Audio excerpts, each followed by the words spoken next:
Bien-aimés de Dieu, amis et chers auditeurs, bonjour. En tout cas, c'est un plaisir pour moi de vous retrouver encore sur ma tranche d'émission intitulée Le bonheur dans l'adversité.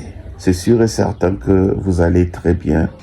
Aujourd'hui, c'est le 25, partout, les gens sont en train de célébrer la naissance de notre Seigneur Jésus-Christ. Mais je ne voulais pas rentrer dans les polémiques qui disent que Jésus n'est pas né le 25 ou il est né peut-être à une autre date.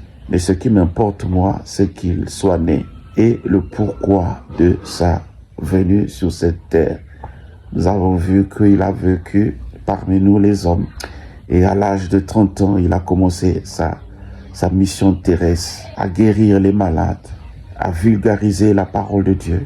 Beaucoup de gens ont reçu de sa part des miracles significatifs qui ont impacté positivement leur vie. Nous avons vu comment est-ce que ce même Jésus a été critiqué, ce même Jésus a été flagellé, ce même Jésus a été jusqu'à la croix, cloué, les deux mains sur la croix, les deux pieds également. Et ça n'a pas été facile pour lui, c'était une chose vraiment difficile.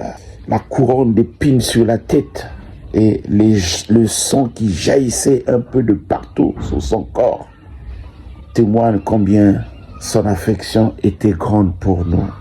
Il n'a pas récapitulé, mais il est allé jusqu'au bout de sa mission. Moi, c'est ça qui m'importe, parce que Dieu a tant aimé le monde qu'il a donné son unique Fils, Jésus-Christ, afin que quiconque croit en lui ne périsse point, mais qu'il ait la vie éternelle. Mais ce n'est pas mon sujet sur lequel je voulais échanger avec vous. En fait, ce matin, j'étais en train de me rendre à la boulangerie pour aller payer un peu du pain. Et lorsque j'arrive un peu devant sur mon chemin, il y avait une vieille dame qui était en train de traverser la ruelle. Pris de peur, cette dame, cette vieille maman, commençait à crier. Et mamie, et tate, et mamie, et tate. Alors que je ne fonçais pas vers elle.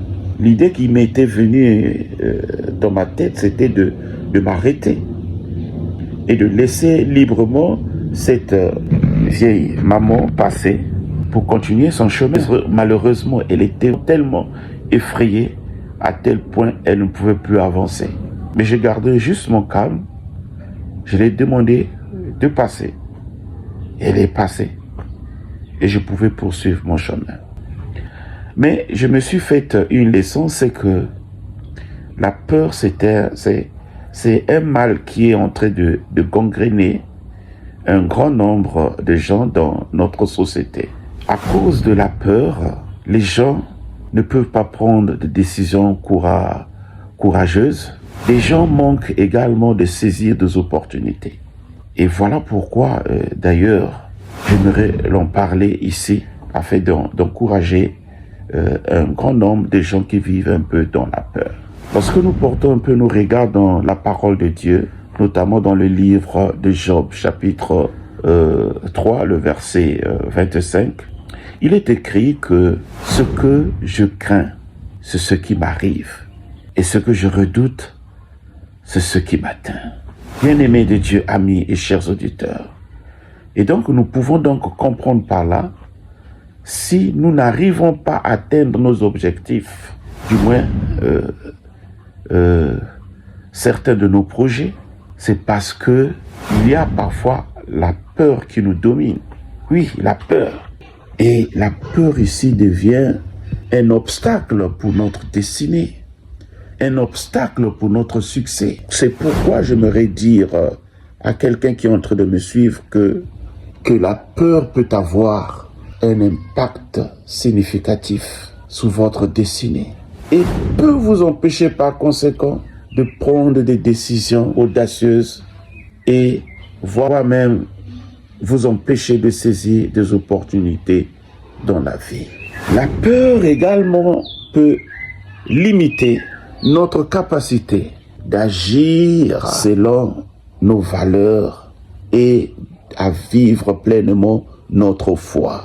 En surmontant nos peurs, nous pouvons nous engager davantage dans nos actions qui peut renforcer notre relation, n'est-ce pas, avec Dieu, mais aussi avec les autres. Ce qui peut transformer notre parcours de vie. Que Dieu vous bénisse. Ciao.